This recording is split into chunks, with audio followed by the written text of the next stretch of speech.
Ok, let's go. Bonjour et bienvenue à toutes et à tous dans le Rookscast. Moi, c'est Max, je suis kiné du sport et sportif aussi d'ailleurs.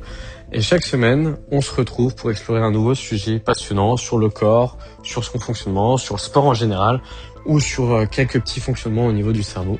Parce que nous, ce qu'on veut, c'est faire du sport en pleine santé et le plus longtemps possible. Alors avec le Rookscast, vous en saurez plus sur vous-même, vous allez mieux vous connaître et qui sait, et on l'espère, vous allez sans doute améliorer vos perfs, que ce soit à la salle, en course à pied ou ailleurs. Ok? Alors chaussez vos baskets, on met les écouteurs et puis c'est parti. Et aujourd'hui, on continue sur un petit thème nutrition en parallèle de ce qu'on a vu précédemment avec les circuits de la récompense. On va voir tout ce qui concerne l'index glycémique, chose dont on entend relativement peu parler. Et aujourd'hui, on va voir que tout ce que vous pensiez probablement savoir sur le sucre, c'est potentiellement faux. Parce que est-ce que vous avez déjà vécu ça? Est-ce que vous avez déjà pris un bol de pâtes, un bon bol de pâtes à midi, et vous avez dit, bah nickel, ça va tenir jusqu'au soir. Et 2-3 heures après, il y avait une turbo dalle. Mais vraiment la dalle. Pas juste une petite faim. Non, quelque chose qui vous rend irritable. Une envie d'ouvrir les placards sans vraiment savoir pourquoi. Ou autre exemple. Vous sortez d'une réunion stressante, vous n'avez pas vraiment faim, mais on va choper le paquet de gâteaux sur le bureau, on en mange un, deux, etc. Et ces deux situations, encore une fois, n'ont rien à voir avec un manque de volonté. Elles ont tout à voir, par contre, avec ce qui se passe dans le cerveau ou dans le sang après avoir mangé certains types de glucides. Dans le podcast précédent sur l'aliment ultra transformé, on a abordé le sujet, on a évoqué l'index glycémique et la résistance à l'insuline. Et aujourd'hui, comme on l'a promis, on prend le temps d'aller vraiment au fond du sujet. Parce que l'index glycémique, c'est sans doute le concept nutritionnel le plus mal compris, le plus caricaturé. Et pourtant, comme d'hab, c'est le plus utile pour capter ce qui se passe au niveau énergie, faim et santé métabolique sur le long terme. Alors ça paraît un petit peu abstrait, mais promis, on va rendre ça concret, même très concret, puisque d'abord on va voir ce que c'est ce fameux index glycémique. Ensuite, on va voir ce qui se passe dans notre corps après un pic glycémique, ce qui se passe vraiment, en dehors des posts Instagram qui sont là pour vous vendre des jus détox. On va voir ce qui va moduler cet index au niveau de la matrice alimentaire. Ouais, on met un petit peu de suspense, vous comprendrez plus tard. Après, on va voir l'impact la relation avec le sport et la composition corporelle pour voir comment ça se passe. Ok? Est-ce que vous êtes prêts? Petits écouteurs dans les oreilles, basket aux pieds ou en train de faire la vaisselle? Allez, 3, 2, 1, action. C'est quoi l'index glycémique? Vraiment. Commençons par la base, c'est que quand on mange des glucides, que ce soit du pain, du riz, des fruits, on s'en fout, tutti quanti, au niveau du système digestif, celui-ci va venir les découper en molécules de glucose. Ok, ça vous rappelle les cours d'SVT. Ce glucose, il va dans le sang. Et quand il est dans le sang, il y a le taux de glucose qui augmente. C'est ce qu'on appelle la glycémie. Quand on est à jeun, la glycémie normale, elle tourne autour de 0,9 à 1 g de glucose par litre de sang. Après un repas, on a mangé, ça passe dans le sang, la glycémie monte. Puis elle redescend, grâce à la fameuse insuline. C'est l'hormone qui est produite par le pancréas, qui fait rentrer le glucose dans les cellules pour qu'il soit utilisé comme énergie ou stocké. Donc ce cycle, montée de glycémie, pic, redescente, ça s'appelle la réponse glycémique. Et tous les aliments glucidiques ne déclenchent pas la même réponse glycémique. Et c'est là qu'entre en jeu l'index glycémique. Dans sa définition exacte, c'est une mesure qui indique à quelle vitesse un aliment contenant des glucides fait monter la glycémie, en comparaison avec le glucose pur qui sert de référence à 100. Donc un aliment avec un index glycémique de 70 fait monter la glycémie à 70% de la vitesse du glucose pur. Un aliment avec un index glycémique de 30 fait monter donc la glycémie beaucoup plus lentement. De manière conventionnelle, on va parler d'un indice glycémique bas en dessous de 55, d'un index glycémique modéré entre 55 et 70, et d'un index glycémique élevé au-delà des 70. Alors primo, vous avez capté qu'ici on aime bien un peu rentrer dans l'art de certaines choses. Donc, niveau idée reçue, on va voir que la numéro 1, le sucre a un index glycémique élevé, les féculents ont un index glycémique bas. C'est faux. Le sucre de table, donc le saccharose, c'est un index glycémique de 65. C'est modéré. Les cornflakes du matin, ont un index glycémique de 80 à 85. La baguette blanche à la France dépasse les 70. Ok, vous captez le bail là? Donc on est sur l'index glycémique élevé pour la baguette. Hein. Certains types de riz blanc dépassent les 80. Ce sont des féculents, mais leur impact glycémique est massif. Idée reçue numéro 2, on va prendre quoi? Les fruits, c'est plein de sucre, donc c'est mauvais. Ouais, ça, celle-ci, elle est pas mal. La plupart des fruits entiers ont un index glycémique bas à modéré. Une pomme, c'est 38. Une poire, c'est 38. Une cerise, enfin les cerises plutôt, parce qu'on n'en mange jamais qu'une, c'est 22. 22, hein. Même si c'est riche en sucre. Pourquoi? Parce que leurs sucres sont emprisonnés dans une matrice fibreuse. Ouais, on reviendra sur les fibres encore une fois. Et cette matrice fibreuse, elle ralentit leur absorption. Et ensuite, on va voir que penser qu'un aliment avec un index glycémique, c'est un index fixe. Et c'est faux, et c'est là que c'est super intéressant. Parce que l'index glycémique n'est pas une propriété qui est fixe. L'index glycémique d'un même aliment, il peut varier considérablement en fonction de plusieurs facteurs. Des pâtes al dente ont un index à 40-45, alors que les mêmes pâtes trop cuites montent à 60-65. Une banane bien mûre a un index à 60, la même banane encore un peu verte, c'est 40-45. Et ça marche aussi pour les carottes. Et ça rend aimable. Un index glycémique à 16, quand elles sont crues, et cuites à 47. Et là, il y a certaines personnes qui devraient en bouffer des carottes. Hein. Et pas qu'un peu, mais passons. La cuisson, la maturité, le mode de préparation, la présence de graisse ou de protéines dans le même repas, et ben tout ça, ça va modifier la vitesse d'absorption des glucides. Donc, l'index glycémique réel du repas. Si, par exemple, vous prenez deux personnes, l'une va manger un bol de riz blanc avec du poulet et des légumes, et l'autre va prendre le même riz, mais sous forme de riz au lait industriel sucré avec de la confiture, on a la même quantité de glucides sur le papier, entre les deux bols, ok? Mais, comme la matrice alimentaire, les fibres et la présence de protéines et de graisses changent, tout change au niveau de la vitesse d'absorption. Ok? Donc qu'est-ce qui se passe?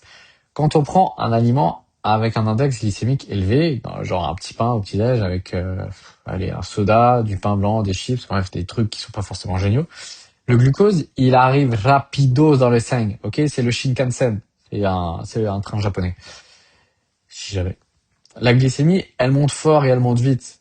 En 30 à 45 minutes, paf, on a un pic glycémique. Ah là là, il est bon celui-là.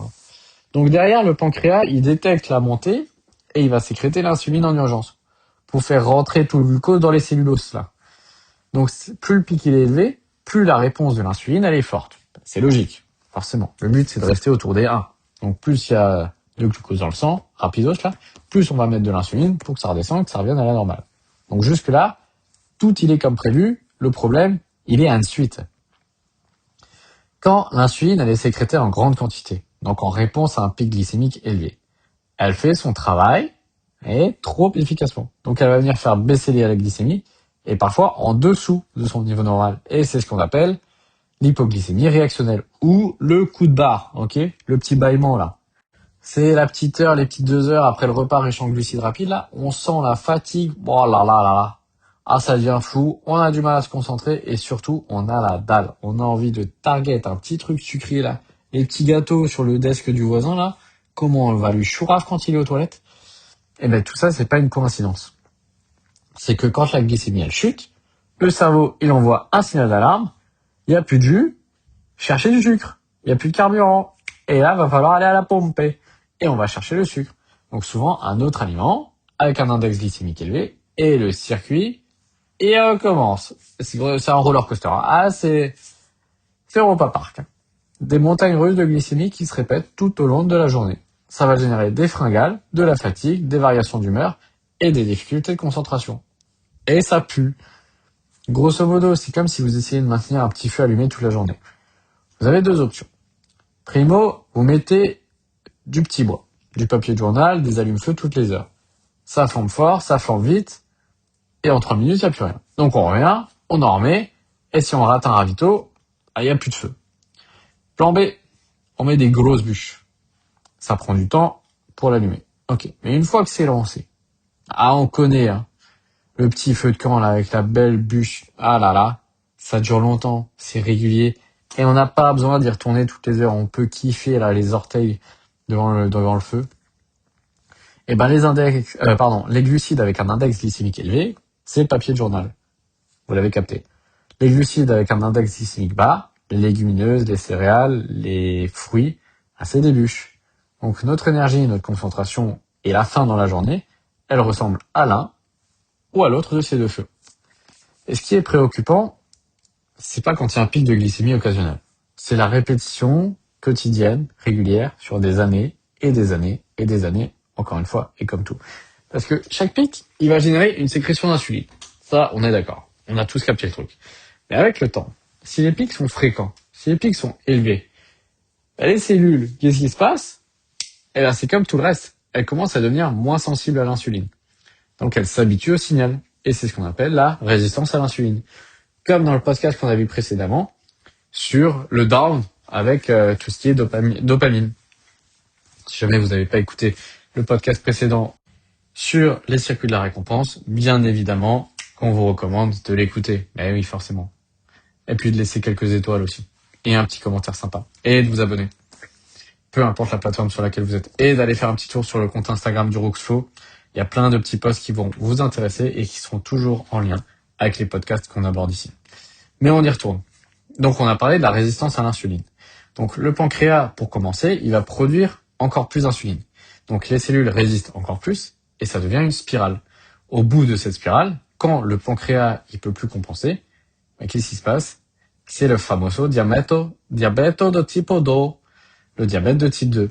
Il y a une étude dans Lancet il y a 4 ans, 2022, qui estimait qu'environ 40% des adultes dans les pays occidentaux présentent une forme de résistance à l'insuline. Donc je répète, 40%, vous captez le truc. C'est quasiment 1 sur 2. Et souvent, c'est sans le savoir, sans aucun symptôme apparent. Parce que pendant des années, avant que les marqueurs cliniques ne deviennent visibles. Il y a aussi une équipe qui a équipé des participants de capteurs de glycémie en continu pendant 2 semaines sans que les gens modifient l'alimentation. Et ben le résultat, c'est que la plupart des participants, ils avaient des variations glycémiques beaucoup plus importantes qu'ils ne l'imaginaient. Et que leur moment de fatigue après repas, donc les petites fringales du milieu de l'après-midi, et leur difficulté de concentration, ça correspondait juste systématiquement aux chutes glycémiques post-prandiales. Ils croyaient avoir un problème de volonté, d'énergie ou quoi que ce soit. Non. C'était juste de la biochimie. Rien de plus. C'est juste de la mécanique. Un peu de biologique et beaucoup de mécanique. Donc, qu'est-ce qui se passe derrière? Qu'est-ce qui va venir moduler l'indice glycémique? C'est la matrice alimentaire, on vous l'a dit. Un index glycémique d'un aliment isolé, c'est quelque chose. Mais vous n'allez jamais manger un seul aliment pendant un repas. Vous allez les manger ensemble. Et dans un repas, les aliments, ils vont interagir entre eux. Et certaines associations vont ralentir l'absorption des glucides, quand d'autres vont l'accélérer. Et c'est ce qu'on appelle la charge glycémique et la matrice alimentaire. Et c'est sans doute et probablement bien plus important que l'indice glycémique seul, puisqu'il ne fonctionne pas seul justement, il est en corrélation avec plein d'autres éléments. Et ces éléments, ce sont des modulateurs naturels de la glycémie. Et on a les fibres. C'est le premier frein. Ces fibres solubles, qui sont présentes dans l'avoine par exemple, les légumineuses, les pommes, les carottes, vont former un gel visqueux dans l'intestin qui va ralentir mécaniquement l'absorption des glucides.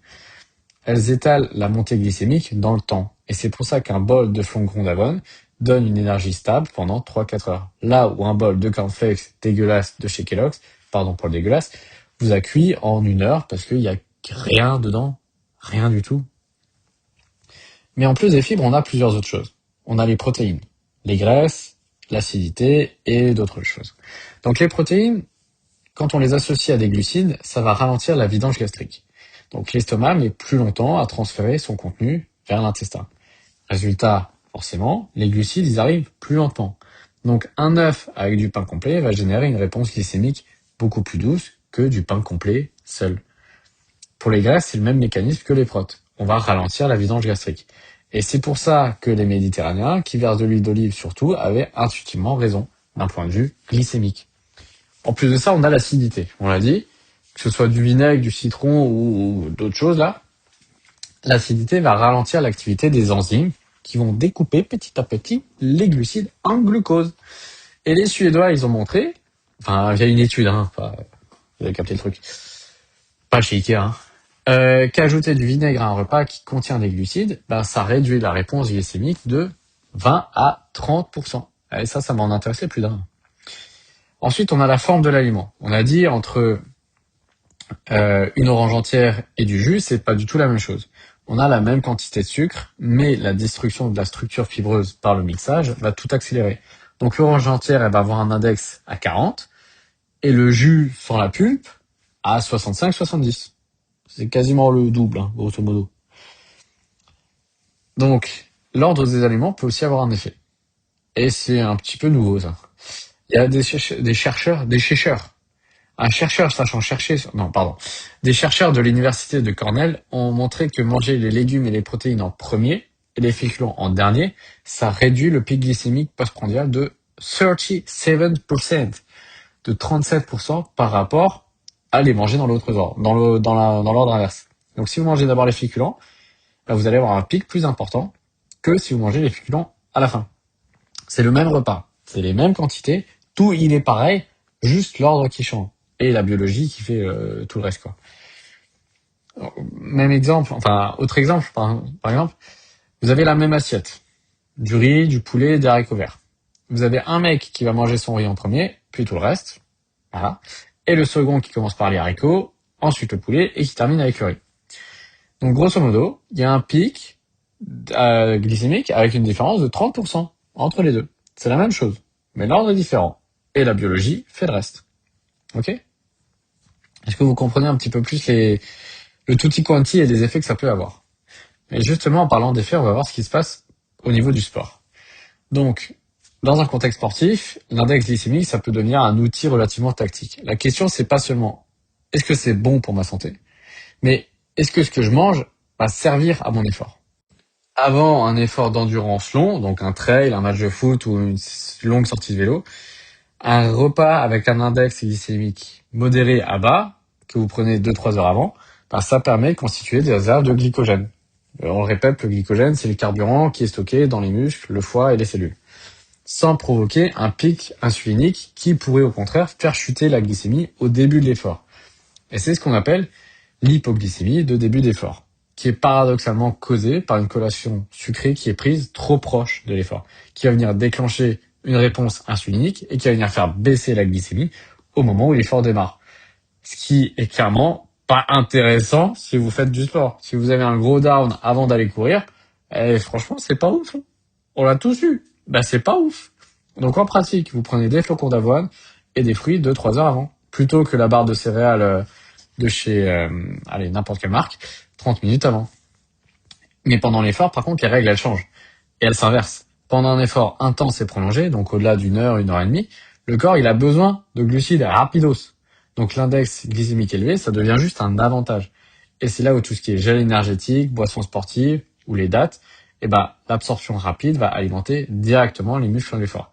Et c'est le seul contexte où l'index glycémique élevé, il est clairement un atout physiologique. Clairement, on le répète. Et c'est le seul contexte. On le répète aussi. Après l'effort, une fois que vous avez bien transpiré, là, on a une fenêtre métabolique. Et ça dépend des études, vraiment. Dans les 30 à 60 minutes qui suivent un effort intense, apparemment, ce serait plutôt sur les 2-3 heures. Enfin, ça irait plutôt jusqu'à 2-3 heures. Mais bon, retenez 1 heure, 2 heures, comme ça on est chill. Les muscles, ils sont particulièrement sensibles et réceptifs au glucose. Donc les transporteurs de glucose à la surface des cellules musculaires, ils sont au max. Ah là, ils sont d'attaque, hein. C'est pas la SNCF, les machins. Ils sont surexprimés. Donc le glycogène, il se reconstitue plus vite. Et c'est dans ce contexte où on a une réponse insulinique plus marquée qui est favorable, qui va accélérer la récupération. Et c'est pour ça qu'une collation post-effort, qui associe des glucides à index glycémique modéré à élevé, plus des protéines, c'est recommandé. Ok?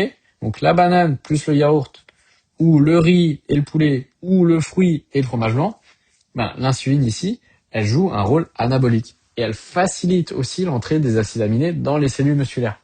Donc une fois que vous avez couru, allez manger. Que vous avez couru, oui c'est ça, allez manger. Quand vous avez fait du sport, allez manger dans l'heure qui suit. Et prenez une douche aussi. Hein. Très important la douche, surtout avant les transports en commun. Mais bon, ça c'est un autre débat. Un dernier point qui est souvent sous-estimé, c'est que l'insuline, c'est une hormone de stockage. Donc quand elle est élevée, le corps il est en mode stocké. Quand elle est basse, il peut mobiliser les graisses qui sont stockées pour les brûler.